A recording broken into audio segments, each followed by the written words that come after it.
Olá pessoal, professor Tomás Aquino aqui com as nossas aulinhas de História. Um forte abraço a todos vocês. Hoje nós iremos falar aí da Era Vargas, um período na história do Brasil que vai desde 1930 até 1945. E aí ele vai se dividir pela sua grande extensão aí em três fases, né? O período provisório, o governo provisório, o constitucional e o Estado Novo. E hoje nós iremos estudar um pouquinho do governo provisório aí de Getúlio Vargas, que vai desde 1930 até 1945. Dando sequência, próximo slide.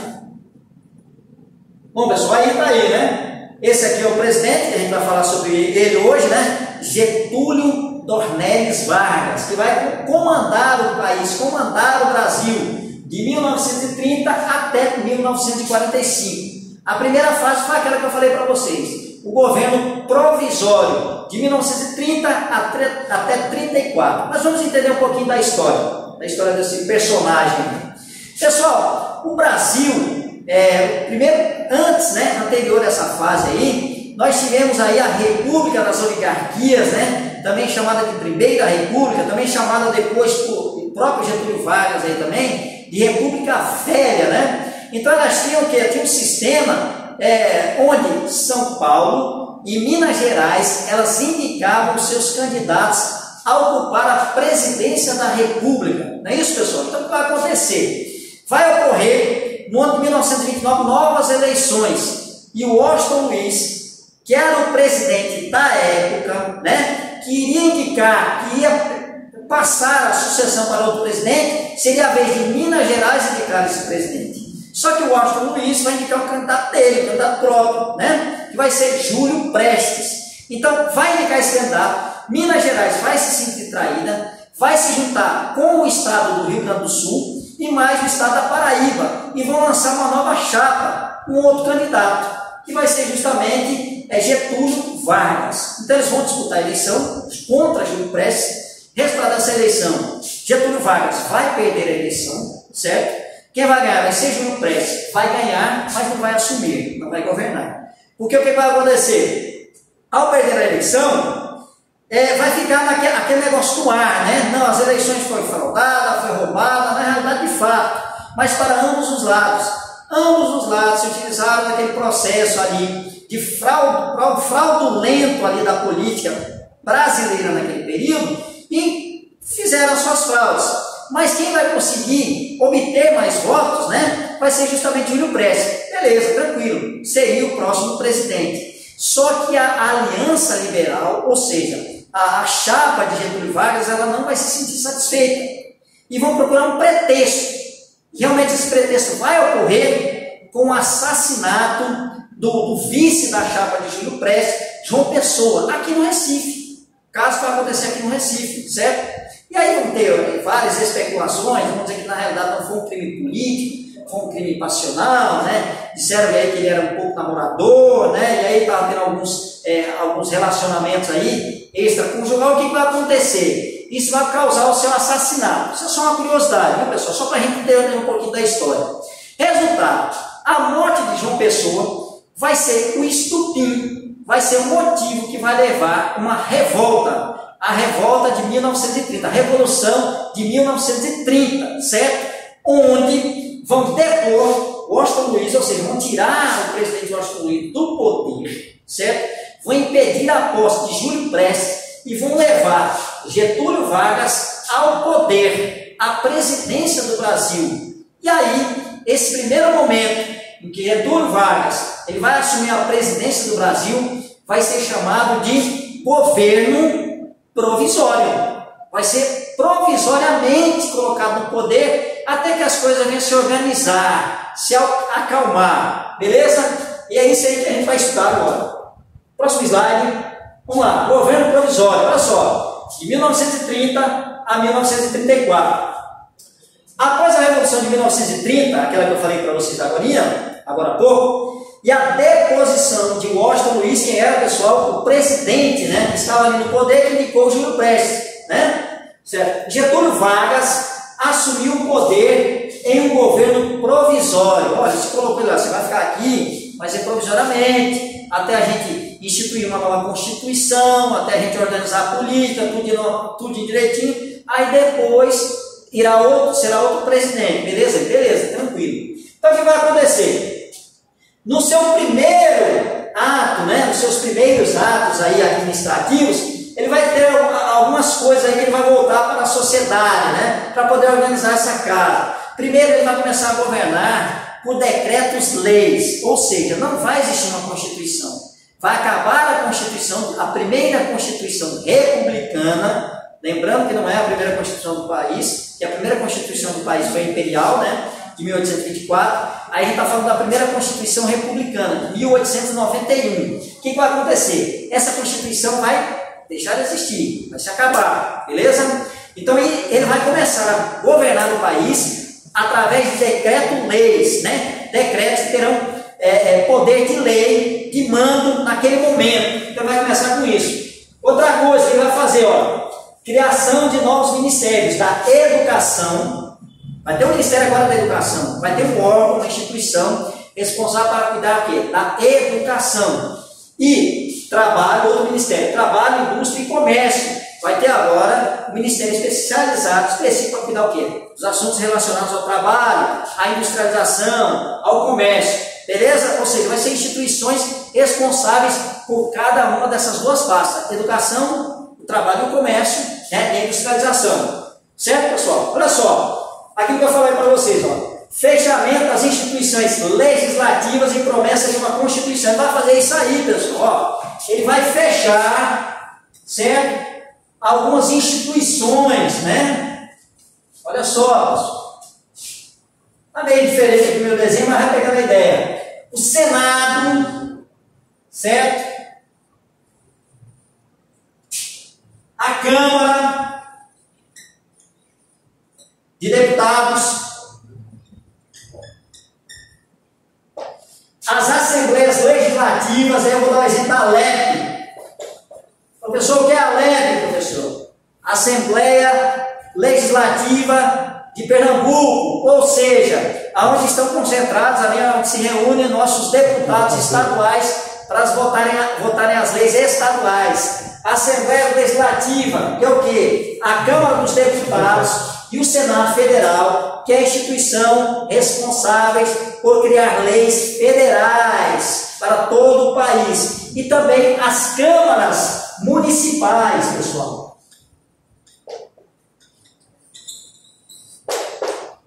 Certo? As câmaras municipais. Ele vai fechar todas essas instituições responsáveis por criar leis. Aí você me pergunta, por que isso acontece? Porque essas instituições aí que ele irá fechar, beleza? Ele vai proibir as suas reuniões e tudo mais, vai acabar com mandatos de deputados, de senadores, né? Deputados estaduais, deputados federais, vereadores e tudo mais. Essa política estava viciada naquela velha, né, cultura ali da política do café com leite, favorecimento às elites, né? As oligarquias agrárias, produtores de café e tudo mais. Então, essa política, ela estava viciada, estava cheia de políticos viciados, então ele vai acabar com isso. Por isso que ele decreta, né, o fechamento das instituições legislativas, ou seja, responsável pela criação de leis, né? Mas ele também vai prometer uma nova Constituição, porque aquela Constituição de 1891 não valia mais, teria que ser uma nova Constituição, beleza? Então essa é a ideia, né? Bom, outra coisa que ele vai fazer também, a criação do Conselho Nacional do Café. Isso aqui é bastante interessante. Do mesmo jeito que ele tomou, né, ele acabou com aquelas instituições viciadas, né, aqueles deputados, senadores, vereadores, né, políticos, viciados com aquele sistema ali de favorecimento, né, onde o presidente, a política dos governadores era essa, o presidente vai se intrometer nos assuntos do governo do Estado. Em troca, o governo do Estado, juntamente com os coronéis, vão garantir que os deputados que vão favorecer o presidente cheguem até o poder, né? Então ele vai acabar com essa estrutura, né, para ele poder fazer um novo arranjo político, beleza? Mas também ele vai valorizar o café, criando isso aqui, ó, o Conselho Nacional do Café. E aí tem uma coisa bastante interessante, pessoal. O que ele vai fazer? O café estava em crise. Existiu a crise de 1929, a quebra da Bolsa de Valores, né? que ela vai começar lá nos Estados Unidos e dos Estados Unidos vai se espalhar para todo o mundo, né? Inclusive afetando até o Brasil. Mas isso é um assunto para a próxima aula que a gente vai estudar posteriormente nos próximos capítulos, beleza? Então o que acontece? Aqui, em 1930, quando ele vai assumir o poder, o Brasil ele estava ainda sob os efeitos da crise de 1929 e o café estava em baixa. O que ele vai fazer, Getúlio Vargas? Ele vai pegar dinheiro emprestado com os banqueiros ingleses, comprar o café desses produtores para poder equilibrar a balança comercial, né? Para poder equilibrar a oferta a lei da oferta e da procura, porque tinha muito café no comércio, então o valor cai. A lei da oferta e da procura é essa. Quando você tem muito produto no comércio, ele tende a quê? A cair. Quando você tem pouco produto, ele tende a quê? A aumentar. Então, para controlar essa balança aí, para melhorar, né, essa lei da oferta e da procura, o governo Getúlio Vargas vai comprar esse café com dinheiro de empréstimos, né? Empréstimos realizados com banqueiros ingleses, pega esse dinheiro, compra o café e vai fazer o quê? Queimar o café, certo? Jogar o café no mar. O café vai servir como combustível, né, para as fábricas, locomotivas e tudo mais. As pequenas, as poucas que ainda tinha naquele período. Beleza, pessoal? Então isso vai acontecer no café. Aí você me pergunta, professor, e por que ele não distribui esse café para a população? Porque a dinâmica capitalista não é assim que funciona. A dinâmica capitalista é diferenciada. O café é um produto para gerar lucro, riqueza, não para ser distribuído, né? Da mesma forma que eu vou citar aqui, um trechinho, né, uma parte aqui, do livro do professor Mario Smith Fuller, onde ele cita a mesma coisa que foi feita lá, não desse mesmo jeito, mas esse tipo de ação feita nos Estados Unidos, que os fazendeiros, produtores de leite daquele período, preferiam o quê? Jogar o leite fora a distribuir, porque o leite, a política, né, a dinâmica capitalista é assim, né? É um produto não para distribuir, mas para gerar o quê? Riqueza, lucro. E como você vai ter um produto em grande quantidade ali no mercado, se você não fizer isso aí, o preço dele vai baratear. Então, se você diminui essa produção, diminui esse produto, aí ele vai aumentar de preço. Essa é a dinâmica capitalista. Beleza, pessoal? Então, ele vai fazer isso aí, vai aumentar, melhorar o preço do café, né, e outras medidas mais que ele vai tomar aí para ajudar aí os cafeicultores aí da região, principalmente da região paulista, ali, Minas Gerais, São Paulo e tudo mais. Bom, uma nova estratégia econômica de diversificação também, ou seja, vai incentivar, né, principalmente a industrialização, ele vai incentivar também a produção de outros produtos agrícolas, como o cacau, o algodão, né, e outros produtos, o açúcar também, outros produtos agrícolas aí, ele vai incentivar aí a sua produção também. Seguindo no próximo slide, espero que tenha ficado clara essa questão aí, a lei da oferta e da procura e as ações que são tomadas aí, viu, pessoal? Bom, ele teve alguns avanços também na sua política trabalhista. Olha só, pessoal, a lei dos 2/3, empresas de origem estrangeira, presta atenção, deixa eu parar aqui meu Senado aqui, e a minha Câmara dos Deputados, a LEP, não vamos esquecer o que é a LEP, pessoal, Assembleia Legislativa de Pernambuco. Todo o estado tem as suas assembleias legislativas, viu? Lembrando isso, as suas câmaras de deputado estadual. Olha só, 2/3, vou pegar aqui, viu? Mais ou menos aqui, está dividido em 3, 1, 2, 3. Nosso professor de matemática pode ajudar aí. Olha só, dividir aqui 2/3 dos trabalhadores das indústrias, elas tinham que ter 2/3 desses trabalhadores nacionais, brasileiros. Deu para entender a ideia? Bastante bom, bastante interessante. Agora, observe o seguinte, tem um outro lado aí. Existia uma grande leva, uma grande quantidade de imigrantes que vinham para cá. Imigrantes italianos, né? Principalmente da Itália, do Japão também e outros locais. O que vai acontecer? Esses imigrantes, principalmente os italianos, eles tinham ideias diferentes, né? Anarquistas, socialistas, né? Que poderia estar contaminando aí a mente dos trabalhadores, né? Mais direitos, né? Mais direitos trabalhistas e tudo mais. Então, uma forma da gente tentar minimizar, diminuir essa influência, né, do período com outros pensamentos ideológicos aí, de anarquismo, que o anarquismo prega o quê? A ausência de qualquer forma de poder. poder religioso, poder político. Não tem que ter poder. O cidadão, ele tem que ter a sua consciência de se autogovernar. É um pouco mais profundo que isso, mas isso é só uma base para a gente entender um pouquinho. Né? O socialismo a gente sabe, né? Que é o quê? A distribuição, né, dos produtos, né, que geram riqueza, né, os produtos, o capital, né, os meios de produção, que são as fábricas, as terras, os equipamentos, eles são de propriedade de quem? Dos trabalhadores, e não do proprietário só, não do capitalista, não do grupo de capitalistas. Então essas influências aí vinham de fora. Então por isso que alguns estudiosos dizem que é o seguinte, é preferível então que nós temos uma quantidade de trabalhadores vindo de fora, de imigrantes vindo de fora, além, né, de poder dar o quê? O trabalho para a gente da terra. Deu para entender as duas ideias que eu falei? Beleza. Então, lei dos 2 terços, empresas de origem estrangeira eram obrigadas a ter pelo menos 2 terços de trabalhadores brasileiros. Pelo menos, podia ter até mais trabalhadores, mas pelo menos 2 tinha que ser garantido aí. Anteprojeto da lei do salário mínimo, ele criou um projeto aí para implementação do salário mínimo. Ou seja, a partir de agora vai ter um salário mínimo para toda a classe trabalhadora. Isso é importante? Com certeza. Implementação do trabalho feminino, implementação do trabalho feminino regularizado, assim como o trabalho de menores e o trabalho noturno. Menor agora só vai trabalhar até 14 anos de idade é permitido. Aliás, acima de 14 anos de idade será permitido trabalho para menores. Abaixo de 14 anos não. Beleza, pessoal? Essa é a ideia. A instituição da carteira de trabalho de valor idêntico a RG. Se você hoje, isso voga até hoje, pessoal. Se você tiver sem uma documentação, mas se você apresentar a sua carteira de trabalho, ela volta com identificação. Deu para entender a ideia?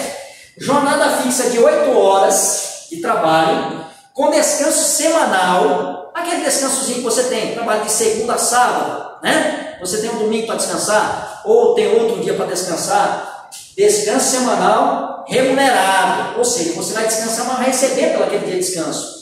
E férias anuais, aquela férias que você tem direito, né, de tirar ao longo de 12 meses, né, ou então de 1 ano e 11 meses, você tem direito também a tirar aquela férias que você tem que tirar e receber ela, mais o seu terço de férias e tudo mais, desse período.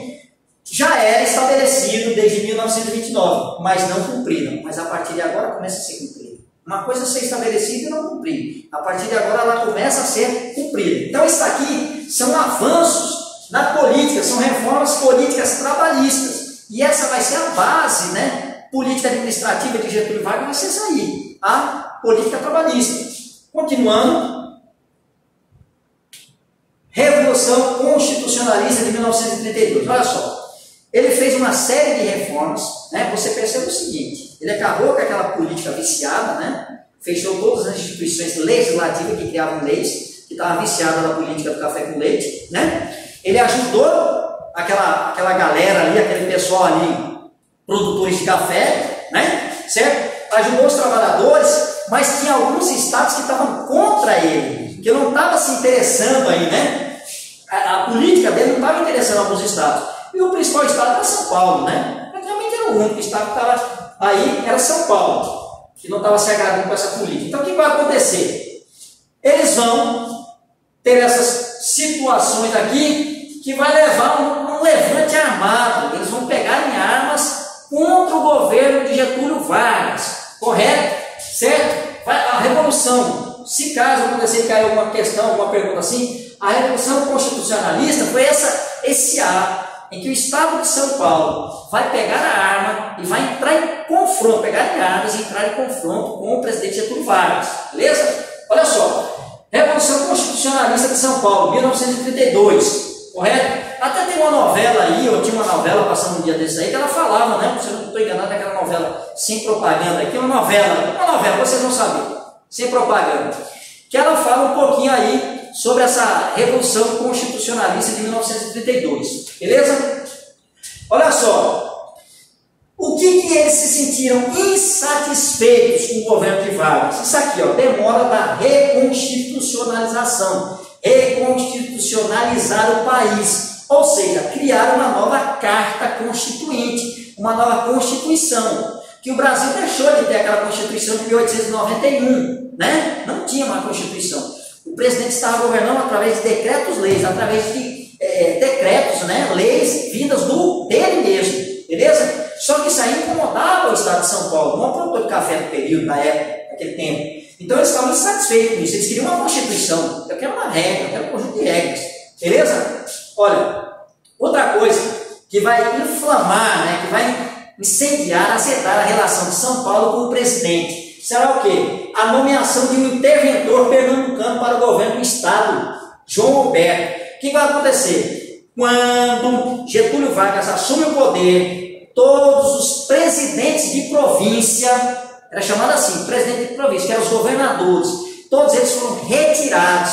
E aí vai colocar quem no lugar deles? Interventores. Uma pessoa ligada ao presidente. É o presidente que vai indicar quem é que vai ser o governador de determinada região. Beleza? E geralmente eles eram tenentes. O tenente foi aliado dele, constituiu um braço forte no seu período de disputa presidencial. Né? Geralmente é assim que funciona a coisa. Você chama aqueles seus aliados, vem para cá, você toma uma pasta, você toma uma secretaria, você toma isso e aquilo outro. E os interventores geralmente foram aliados, né, do presidente Vargas naquela campanha militar. Então ele chama os tenentes e vai colocar eles como chefes, né, como interventores estaduais, beleza? E aí, São Paulo não vai gostar do seu interventor, de jeito nenhum, não era paulista, era o pernambucano. Olha só, tentativa da oligarquia cafeeira de retomar o poder político e apoio das camadas médias urbanas, ou seja, todo São Paulo, os produtores, né, cafeicultores de São Paulo estavam insatisfeitos com aquilo, todo o estado de São Paulo, né, as camadas médias urbanas estavam insatisfeitas com aquilo, né, com aquela situação, beleza? Bom, outra coisa, em maio de 1932, em uma manifestação contra Getúlio Vargas, né, resultou na morte de 4 manifestantes, Martins, Miragaia, Drauzio e Camargo. Esses 4 aqui, após a morte deles em confronto com as polícias, né, com a polícia de Vargas, o que vai acontecer? A morte deles vai levantar a bandeira, né, a bandeira do MMTC, que aí vai se tornar uma luta armada. A partir dessa movimentação, dessa insatisfação, dessa revolta, eles vão pegar em armas, vão se armar, o Estado de São Paulo vai se armar e vai tentar enfrentar o governo federal, o Getúlio Vargas, né? Vai contar com apoio, vai ter um apoiozinho muito tímido ainda do Estado de Mato Grosso, né? Mas aí, o Estado de Minas Gerais, o aliado deles, né? Juntamente com o Estado de Pernambuco, da Paraíba, aliás, Minas Gerais, Paraíba, Rio Grande do Sul, vão se aliar, dar força, né, para Getúlio Vargas e derrotar a Revolução Constitucionalista de 1932, que vai durar apenas o quê? 3 meses. Derrota militar, porém ganho político. No nosso próximo slide, olha só, o que eles queriam era o quê? A tirada do interventor eles conseguiram um cara que era de interesse deles. E a outra era consolidar a Constituição. Agora criou-se uma Constituição, né? A Constituição de 16 de julho de 1934. Agora sim, vai se ter um governo de acordo com regras, né? E não as regras impostas pelo presidente, mas uma regra imposta por uma Assembleia Legislativa, ou seja, os deputados, né, vão ser convocados aí para novas eleições, vão se eleger e aí vão constituir aí uma nova Carta Constituinte, ou seja, uma nova Constituição. Terão essas regras aqui. Eleições passariam a ser, são vários pontos, pessoal, mas alguns pontos a gente vai citar aqui, viu? É muita coisa, mas alguns mais interessantes. Olha só, eleições passariam a ser por meio do voto secreto. Isso é importante. Na República do Café com Leite, no voto de Cabresto, o voto era aberto, você tinha que declarar o seu voto. Mas se você tem um voto secreto agora, já é diferente, certo? Por quê? Porque você não precisa ter mais aquele medo, né? Não vou votar ali porque o coronel está ali, ele vai me intimidar, vou ter que me haver com a chibata do capanga dele, né? Do jagunço dele. Não, o voto é secreto, ninguém sabe quem você vota. Percebeu essa importância do voto secreto? Beleza. As mulheres adquirem o direito de votar. Mulher não votava naquele período. Está lembrado que o voto não era para mulher no período da República do Café com Leite? Agora é. Analfabetos, olha só, todo mundo então começa a votar, né? Voto universal. Não, certo? Analfabetos, mendigos, militares de patentes mais baixas, ou seja, soldados, não poderiam votar. Então ficou de fora uma parte, uma parcela da sociedade também. Criação da Justiça Eleitoral para zelar as eleições. Olha só, pessoal, existia uma comissão verificadora no período ali da República, a Primeira República, né? Que era chamada de degola. Às vezes o deputado ganhava, mas se ele não fosse de interesse do presidente, a comissão ia julgar e ia dizer, não, as suas eleições foram fraudulentas, foram roubadas, então você não pode assumir. Aí bota um cara que seja de interesse do presidente, né? Era verificação, era uma comissão verificadora, também chamada de degola. Tira o cara da parada, entendeu? Então, com a criação da Justiça Eleitoral, não. Agora, tudo que vai resolver é a Justiça Eleitoral, não vai ser essa da comissão mais não. Instituição do salário mínimo, certo? Jornada de trabalho de 8 horas diárias. Então, você, a partir de então, a sua jornada de trabalho é 8 horas diárias. Tem hora extra, tem tudo mais, mas a jornada de trabalho é essa, né? Proibição do trabalho de menores de 14 anos, certo? Férias anuais remuneradas. Então, você tem as suas férias, você tem o seu 30 dias de descanso, beleza? E recebe as férias, mas o seu texto de férias. Pegou a ideia? Indenização da demissão sem justa causa. Até hoje isso existe. O cara saiu, né? Acredito que existe ainda. O cara saiu, se não foi por justa causa, ele tem a sua indenização, tem seus 40% em cima do seu fundo de garantia de tempo de serviço, está lá, direitinho. Beleza? Continuando. Dá uma acelerada aqui, pessoal, para a gente encerrar aqui, porque ainda tem o governo constitucional, né, de vagas, e o Estado Novo. Bastante extenso isso, viu? Vamos lá, Constituição Federal de 19... Pronto, é a Constituição ainda. Ó, nacionalismo econômico, proteção das riquezas naturais do país, como jazidas minerais e quedas d'água capazes de gerar energia. Agora isso é nosso, isso é meu, né? Qualquer um vai chegar e interferir, meter a mão na coisa, beleza? E a Constituição ainda dizia isso aí também. Estabelecia que o primeiro presidente seria eleito pelo voto indireto dos membros da Assembleia Constituinte. Então, o que vai acontecer? Os deputados e os senadores iam eleger, não é o povo, os deputados e os senadores iam eleger o próximo presidente, que foi Getúlio Vargas. Por isso que daí é o segundo período ali do mandato dele, né, do governo dele. Primeiro foi o quê? O provisório, né? De 30 a 34 ele ficou ali provisoriamente, até arrumar a casa, organizar as coisas. E depois, de 34 até 38, seria o constitucional, o governo constitucional. Só que daí vai acontecer outras coisas aí no meio do caminho, que vai modificar toda essa história. Dando prosseguimento ao nosso slide. Sim, isso aqui é alguns anexos, pessoal. Isso aqui é o obelisco no Rio de Janeiro, né? Da Avenida do Rio Branco.